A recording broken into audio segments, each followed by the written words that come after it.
Hey there! Today, we're going to crack open the toolbox of a really unique kind of specialist, one who works with students in a pretty powerful way, the educational therapist.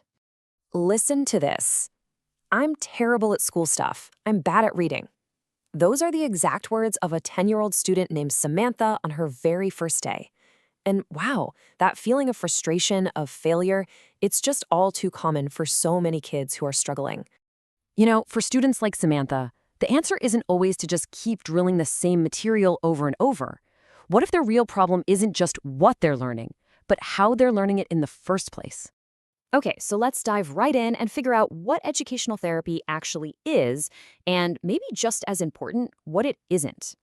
This right here, this really gets to the heart of it. Tutoring, as you know, usually zeroes in on a specific subject.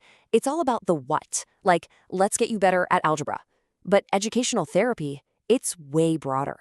It looks at the whole person, their emotions, their strategies, the how and the why behind the struggle. So here's the key takeaway. Educational therapy is really a deep, supportive partnership.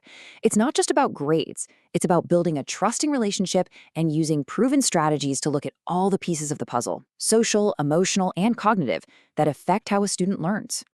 And listen, this isn't just some feel-good approach. It is a serious clinical practice that's grounded in real research.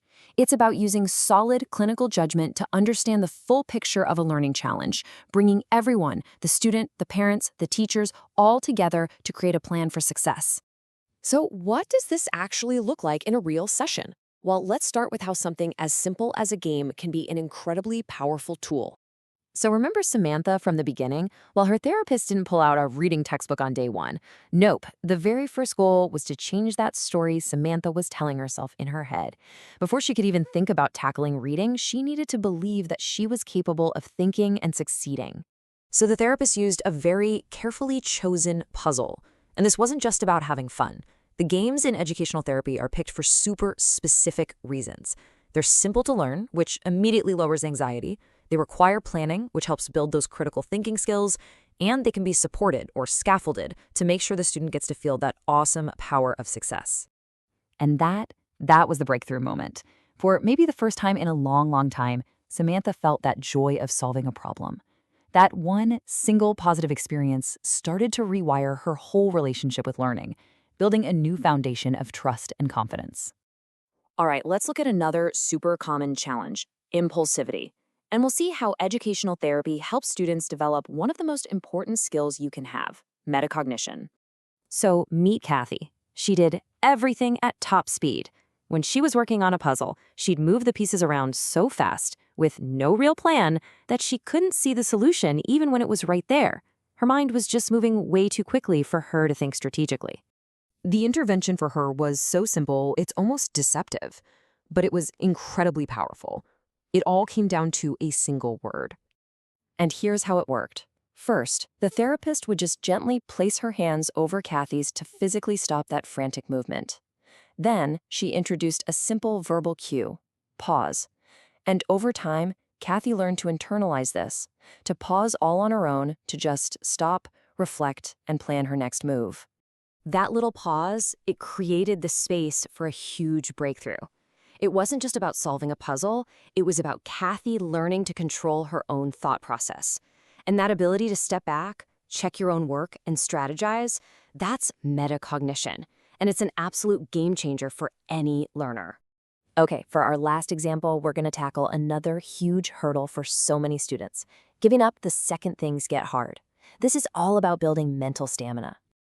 So this is Bob. He was a really bright kid, but he had this habit of just shutting down at the first sign of a challenge. A difficult geometry problem wasn't a puzzle to him, it was a wall, and he'd just give up on climbing it immediately. So his therapist gave him a really tough deductive reasoning puzzle.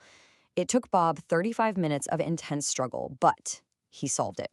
And the whole time, the therapist wasn't giving him answers. She was just giving him feedback, praising his stamina, his willingness to try different things. And by the end, Bob himself was able to explain exactly what he'd learned about solving problems. I mean, the strategies he came up with are incredible. These aren't just for puzzles, they're principles for life. Start with a clean slate. It's more satisfying to solve it yourself. Be flexible. He didn't learn this from a lecture. He learned it from his own hard work in a place where he felt supported. That's how you build real resilience.